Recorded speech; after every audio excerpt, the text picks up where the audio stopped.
Some Wikipedia time. So this plane was manufactured by Grumman. It was called two names, the TBF Avenger or the TBM Avenger. And the TBM was basically General Motors making them. And they made almost 3/4 of these airplanes. So it should really be considered the TBM Avenger. Anywho, this is a torpedo bomber airplane, not a dogfighter. And it was flown between 1942 all the way up into the 60s by other countries, I assume. It had a crew of 3, so quite a large airplane. As you can see, this person, I mean, this compared to this thing. So you have the pilot, you have the turret gunner, and then you have a radio man / bombardier / ventral gunner, which I assume is what that window is for. So 3 different guns in 3 different locations. Let's see, over almost 10,000 of these things were made. They had a length of over 12 meters, a wingspan of over 16 and a half. It was powered by a 14-cylinder radial engine, making around 1,900 horsepower, so the thing, as big as it is, could still go 447 kilometers per hour. It was the most effective submarine killer, sinking many, obviously, submarines, but also it got credit for damaging the Yamato and the Musashi, which are the 2 largest battleships of all time. Sinking 30 submarines was its kill count, according to Wikipedia. So, yeah, a successful airplane, considering it's not a fighter plane. It's more like a torpedo bomber, right? Okay, so E16, that is this image right here.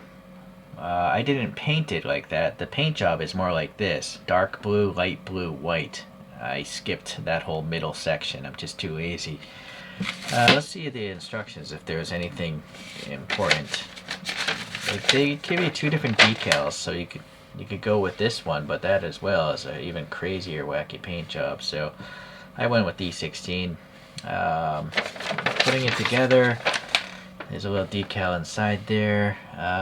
Boy, the canopy is such a pain in the behind. I'll show you why. Otherwise, everything else, no major problems. Not many parts. So let's get this thing to stop spinning and take a closer look. Let's start with the bottom. So I drilled out a 3mm hole peg for my stand, and then I painted the whole thing white, and then I masked it off and painted the top part blue, and then I used some putty to do that, and some of it got under, so you can also see I added some blue back again over the white. It just wasn't enough. I didn't do a good enough job the first time. That's why you see that line, but whatever. There's some AK Interactive rusting stuff on here, some paint wash as well for exhaust wash. Very minor detailed radial engine there. I don't know why the pistons aren't larger. Obviously that can spin. I think it came with decals to put on the ends of the propellers, but they have that clear edge, so it makes it a pain. So it's just faster and easier to paint it by hand with a paintbrush. Okay, it's got these little rockets, very small. I found that the pegs are not quite as wide as the holes, so it's kind of weird. Yeah, it was weird. I don't know. Let's see, the landing gear was fine, no major problems there. Be mindful of this though, you might have to get under it. And it's part of one of these halves of the shell. There's literally a split seam going this way, and this landing gear I think is part of one half, so you gotta paint it after you paint that tire afterwards. Now the cockpit, look at all these little lines. So they're so thin. And the issue is, there's the actual blue part. There's only this very minuscule ridge. It's so small, I can barely hear it. You can't even hear the toothpick hit him. Not much. I don't know why they don't raise these higher, or even better, make the middle a deep cavity, fill it with paint, and then you wipe off the extra. Then this would be really easy to paint.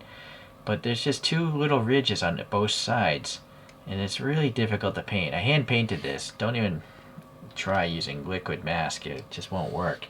Possibly if you had the patience you could use masking tape, but I'm pretty sure I just hand painted all this because I find that to be the quickest way now to do these things. And also it has the least amount of paint thickness and it looks the nicest.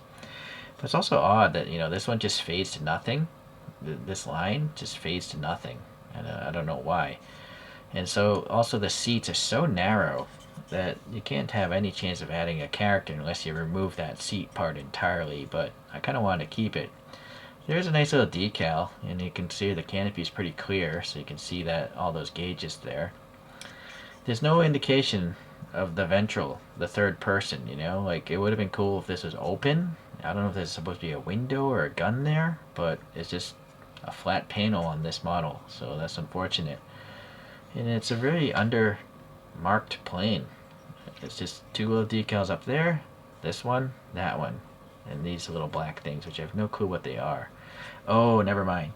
I messed up. The decals were very thin, so be careful. I tore one of these decals. So it's just supposed to be a black stripe here, and I tore it, so I had to take these from some other old model kit and just put them there.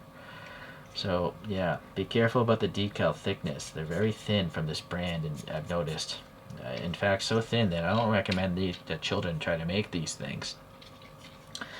Okay, well, anyways, it still definitely looks like an egg with wings. I always feel like the wings are just too wide, though. That's also another thing I noticed with many of these Hasegawas. They just don't need to be this wide. Look at it. This thing is around 14 centimeters wide. I think they could have made the wings this wide, and it would look even better. Like, it would just be goofier looking with even more minuscule wings. They could bring those inboard and just cut them off like that. But no, it's just a giant winged egg. Speaking of which, let's look at a few others. So we have the P-47 Thunderbolt here, which also has pretty wide wings. I'm not a fan. And both of these would have maybe run into a Japanese Mitsubishi Zero, which again has really wide wings. Not a fan. What I do like is this one. This is the Mustang by the same brand. And look how short the wings are. I think it just looks cooler. It looks more proportional, right? Everything evenly proportioned. Whereas this, no, not so much. And also, this has a pilot in it. Whereas these three don't come with pilots because the cockpits are so small, the seats. And then it's weird because this is kit TH7 and this is kit TH28. So they at some point decided to make weirder looking model kits than that one. It's just a matter of taste, I suppose. Alright, so let's get these other three out of here now. And then let this go for one last spin in front of this little cartoon background.